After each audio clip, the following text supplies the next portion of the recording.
Hi everybody, and welcome to another episode of Downloadable Content. I'm your host Mike, and we have a special guest co-host on the show today, Kristen M123, Faithful G1 from screwattack.com, and the moderator of the unofficial Screwattack chat room. How's it going today, man?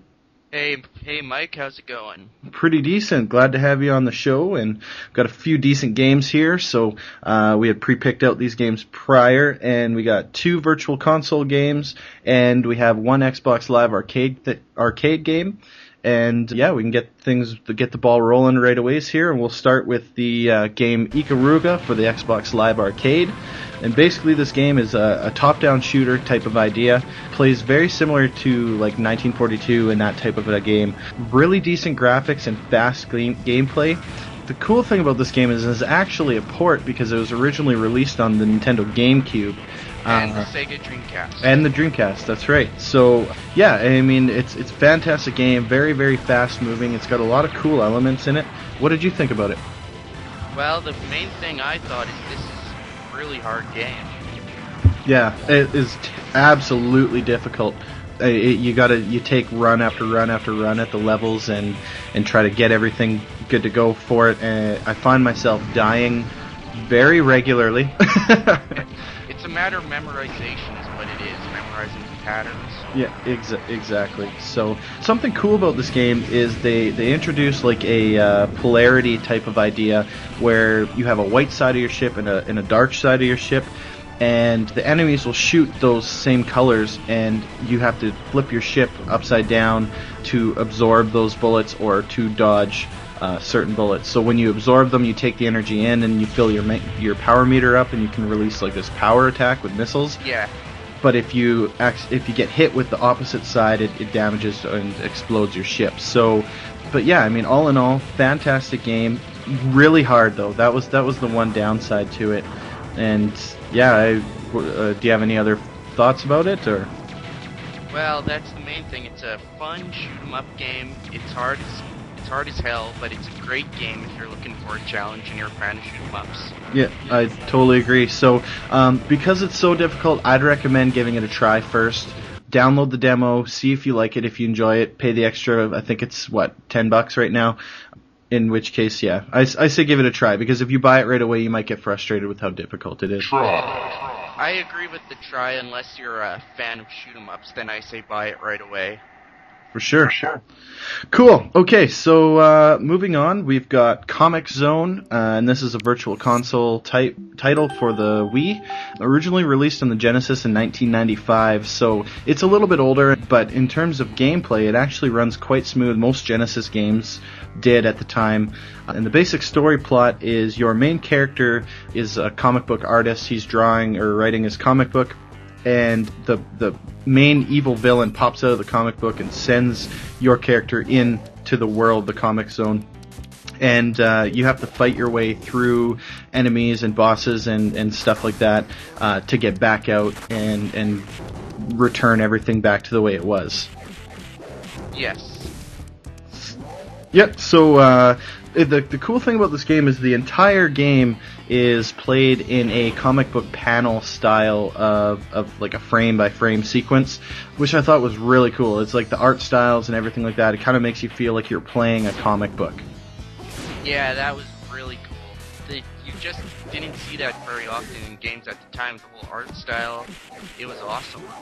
Yeah, I mean, the game had a lot of really great elements. Its one downside was it's ridiculously hard. I find myself dying level after level after level. I don't think I've ever made it past the second area ever since I played. And I mean, I played this game originally on the Genesis and then through friends and on the virtual console now, and I'm still absolutely horrible at it. I don't know if it's just me, but yeah, I die a lot. Yeah, I was playing it myself in order to get myself ready for the show, and I was just getting incredibly frustrated at it. Yeah. It's a totally difficult, but I mean it's fun, right? It's one of those games that even though it's extremely difficult, it's still a decent game for what it's worth. But honestly, it's like Contra. You'll get frustrated, but you'll have a blast. Yeah, you'll just keep going at it anyways. So yeah. Honestly, you can't really try buy games on the Wii, but check out videos and see if you can get your hands on an old copy of it. But this game is absolutely ridiculously hard, so this is something that you need to try before you purchase. Otherwise, you might end up buying it and just setting it aside. Yeah, I agree with that. I say try it first. Right on, and moving right along here, we're going to Mario RPG, one of my most favorite RPG games on the Super Nintendo, and they released this on the Virtual Console, I believe it was last summer, and absolutely fantastic game. Squaresoft and Nintendo matched up, they threw a fantastic RPG together, really great in-depth storyline, crazy characters and stuff like that, and everything about the game was absolutely fantastic. Oh yeah, this isn't only one of my favorite RPGs, it's one of my favorite games ever. Yeah, and I mean, and almost everybody that I've ever talked to about Mario RPG says the exact same thing.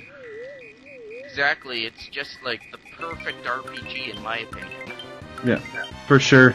So, I mean, everything about it, I mean, it's got a nice in-depth storyline. It's not like a short game even, which was unfortunately some of the downfalls to some of the earlier Super Nintendo games. Some of them were a little bit short, and this one actually falls. And it's not too long either. Like, it's kind of right nicely in the middle. And other than that, I mean, it's very hard to find something bad about the game because there's so much good about it. Yeah, it has great graphics, a great soundtrack. There's really nothing not to like about the game. Definitely. So anybody looking at Mario RPG, if you haven't bought it yet, go and buy it. This is a definite buy. There's absolutely nothing I can say that will downplay this at all. I mean, I guess if you're not an RPG fan, then obviously you're not going to go near it, but to anybody else, absolutely fantastic game. Buy it. Don't even think about it. Just go and buy the game. I say buy it, even if you don't like RPGs. If you're just a Mario fan, it's still worth the buy. Yeah, exactly. Even on a collector's level, it's still worth the buy. Yeah. For sure. So, yeah, that wraps things up. Short and sweet this week. I want to thank Chris again for helping out on the show. Truly appreciate that, man. Not a problem, Mike. It was my pleasure. Right on, and for more videos like this, let us know if you have any suggestions for downloadable content, 60-second review, any of our stuff. Let us know on the forums, www.blurryprawn.com, and other than that, have yourself a great day and happy downloading. Happy downloading, folks, and visit Blurry Prawn.